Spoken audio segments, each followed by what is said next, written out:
pasal itu. Jadi Hotman, kau itu jangan jadi orang bodoh. Terlalu baper Mahkamah Agung. Demi si Hotman, saya harus ditahan. Tahanlah, tidak apa-apa kalau itu memuaskan kalian. Saya salah Bang. Tidak usah dulu, tidak dulu aja dulu. Bukan Bang, ini pencerahan. Ini kalau di sidang bisa ribut lagi nanti. Enggak, saya enggak. Saya udah dikasih obat penenang. Saya ini begini ya. Kalau ini demi sebuah sejarah kebaikan bangsa, Rasman akan tercatat sebagai sebuah anak bangsa yang berani menyuarakan. Nah sekarang saya bilang keras, enggak, saya lembut, selembut salju ini. Kalau saya enggak lembut, dua istri saya bahkan lebih. Saya kalau menggombal jatuh hati. Jadi begini.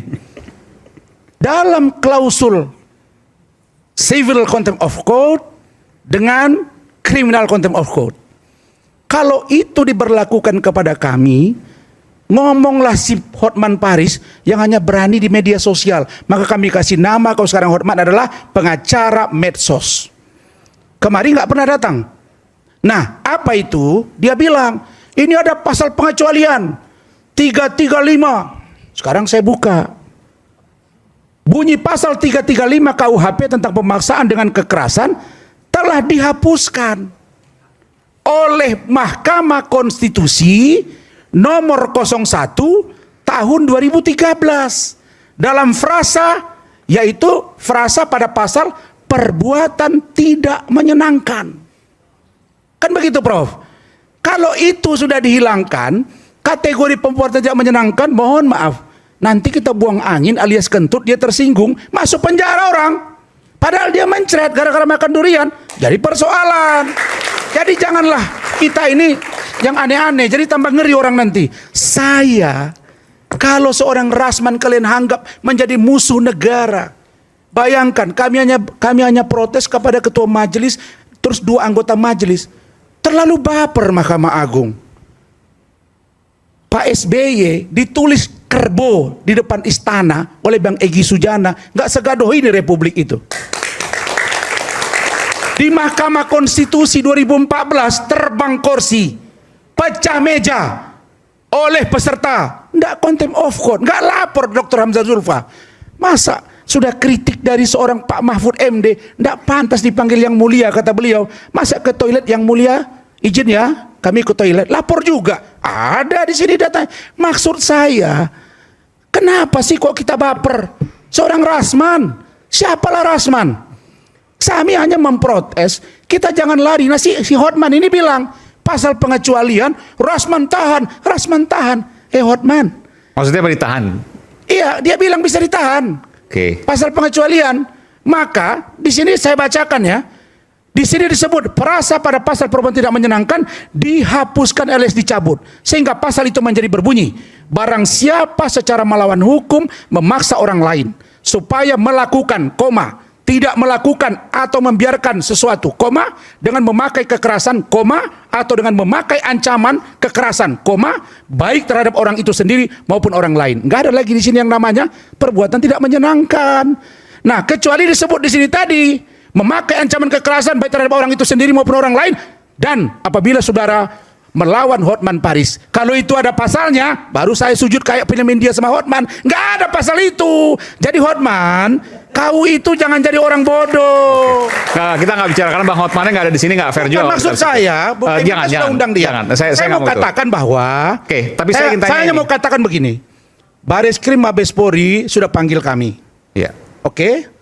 Saya terima kasih. Ini contoh baik. Kita lihat, kan begitu Bang ya? Apakah masuk contempt of court atau pidana umum? 335 ini diatur di sini. Jelas sekali Bung Aiman. Bagaimana cara memasukkan 335? Kami tidak tahu kok yang dikejar, karena itu yang mengarah, kan gitu Bang ya? Kalau 217 cuma 3 minggu. Oke, nggak bicara belum bicara, tapi sebelum saya sebut dulu ini dah.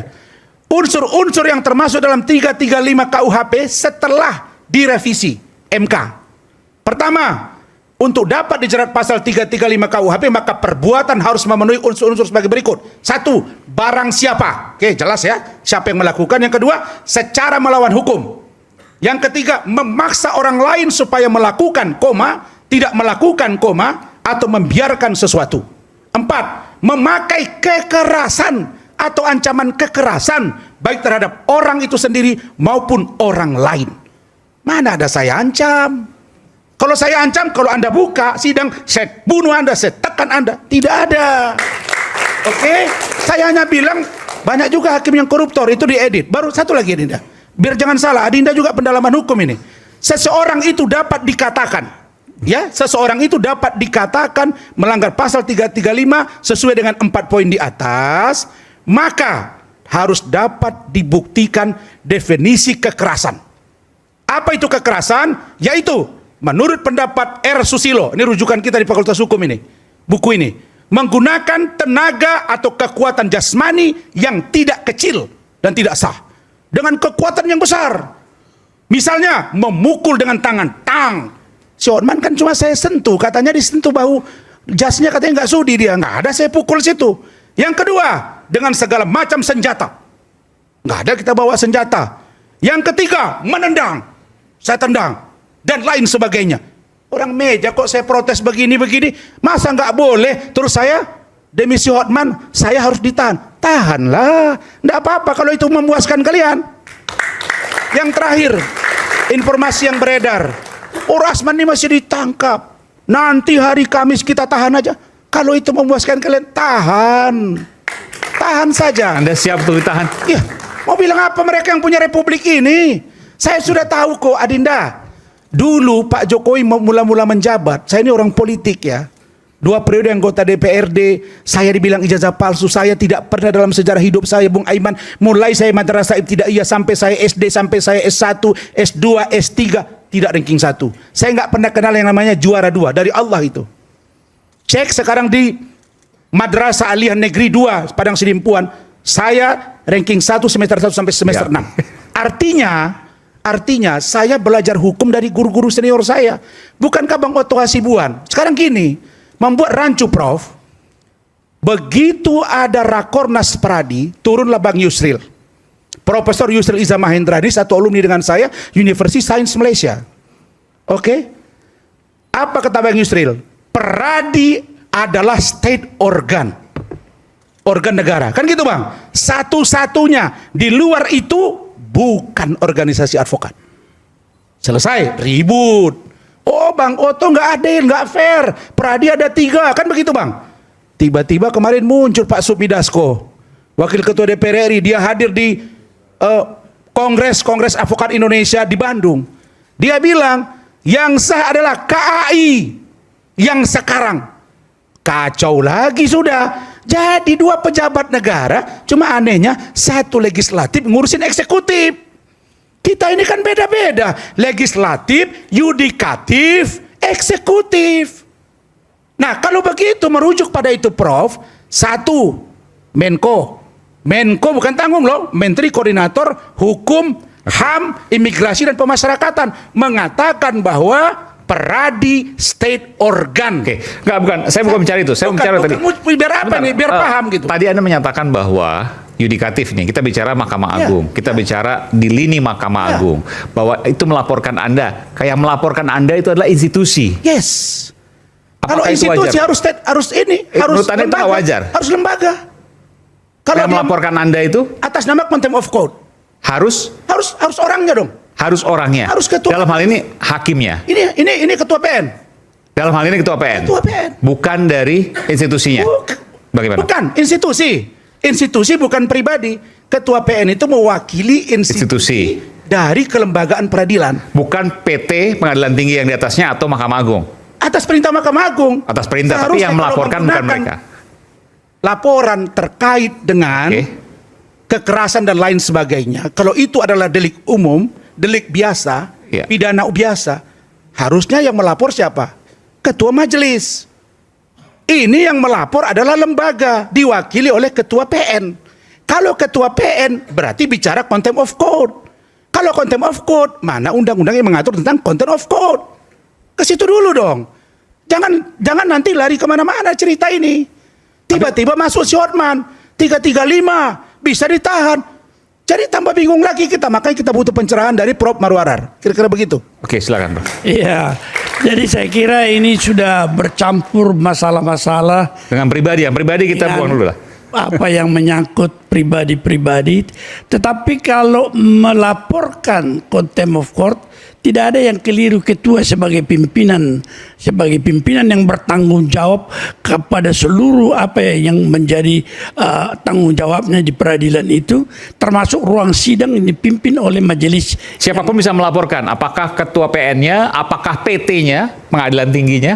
Ya, saya kira bisa, tetapi tentu dalam hal ini yang paling dekat adalah betul yang dikatakan Rasman, boleh majelis, tetapi majelis juga harus memohon izin kepada pimpinan untuk melaporkan itu. Oleh karena itu sebaiknya memang itu adalah tindakan yang diambil over oleh seorang pimpinan yang bertanggung jawab terhadap seluruh peristiwa. Jadi soal pelaporan tidak ada yang salah dengan Tidak ada yang salah soal itu. Soal pasal yang tadi sebutkan 335 perbuatan tidak menyenangkan sudah dihapuskan oleh Mahkamah Konstitusi. Yang dihapus adalah tentang apa yang disebutkan frasa perbuatan tidak menyenangkan sebagai bagian dari untuk memaksa seorang melakukan perbuatan yang tidak menyenangkan itu karena dianggap itu adalah. Jadi apakah bisa pasal pengecualian kami ditahan dengan pasal 335? Itu bukan soal lain itu. Tetapi artinya bagi saya bahwa ketua pengadilan dan majelis wajib menjaga tertib dan kehormatan persidangan yang dibawa pimpinannya, dan dia bisa melakukan langkah-langkah yang dipandang perlu untuk menertibkan, termasuk melaporkan ke Bareskrim, termasuk memerintahkan siapa yang tidak boleh ada di persidangan itu. Saya kira ini adalah sesuatu yang wajar dilakukan di wilayah daripada peradilan. Jadi berbeda dengan apa yang tadi soal keanggotaan, pemecatan, kode etik dan lain sebagainya. Itu soal organisasi daripada Prof, saya mau tanya, Prof. Sekarang kami itu dilaporkan sesuai dengan rilis Mahkamah Agung di sini, Prof. Diminta untuk melaporkan dua advokat Razman dan Firdaus atas dasar contempt of court. Kan Pak Prof Marwarar ini hakim MK, hakim pidana umum, terus mantan rektor UKI, teman baik saya. Saya mau tanya, kami dilaporkan ini masuk dalam klausul mana? Contempt of court kah? Sementara contempt of court pada waktu hari Senin kemarin kami datang ke Mahkamah Agung melaporkan, di situ saya masih marah-marah. Sekarang saya tenang-tenang, Bang. Kan gitu. Nah, saya ke DPR RI, Bang. Di DPR RI, Prof, lagi ada dengar pendapat Komisi 3 dengan KY. Di situ KY bicara, ada. Dia mengatakan, dapatkah kami berlakukan sekarang contempt of court? Ketua Komisi 3 menjawab, Habibur Rahman. Dia bilang belum berlaku. Dia baru berlaku Januari 2026. Benar nggak, Bang? Jadi ini kalau tidak ada dipaksakan, terus apa namanya? Ya, jadi saya kira pengertian tindak pidana dengan dalam rumusan undang-undang agak berbeda dengan pengertian kelakuan yang harus dijaga. Jadi semua secara umum, semua perbuatan yang dianggap merendahkan peradilan itu namanya contempt of court. Tetapi yang masuk dalam kategori tindak pidana tentu tidak ada tindak pidana yang kalau belum ada undang-undang contempt of court terus mau diberlakukan gimana, Bang? Artinya dia harus berdasarkan undang-undang kan. Tetapi dalam kategori sebagai perbuatan yang dianggap menghina peradilan karena tidak menjaga ketertiban itu tidak dianggap tidak selalu masuk dalam kategori pidana kan. Ya, tapi merendahkan itu hakim wajib untuk melindungi ketertiban dan martabat daripada sidang pengadilan. Itulah tugas daripada majelis hakim. Tanpa ada atau tidak undang-undang contempt of court itu. Tanpa ada atau tidak. Jadi tidak ada undang-undang contempt of court bisa diberlakukan. Ya, dalam arti tadi tunggu dulu. Ini rilis Mahkamah Agung, Bang. Bukan. Kalau yang dimaksud itu ya tentu tidak ada perbuatan pidana tanpa ada undang-undang yang menentukan. Itu dia, tepuk tangan kalau begitu. Ya kan? Jadi kalau perbuatan pasal 1 ayat 1 itu kan tidak ada perbuatan pidana kalau belum diatur tanpa ada undang-undang yang jelas. Itu pasal 1 ayat 1 semua orang tahu itu. Terima kasih, Prof. Contempt. Saya salah, Bang. Tidak usah dulu, duduk aja dulu. Bukan, Bang, ini pencerahan. Ini kalau di sidang bisa ribut lagi nanti. Saya enggak, Adinda, saya udah dikasih obat penenang. Oke, baik.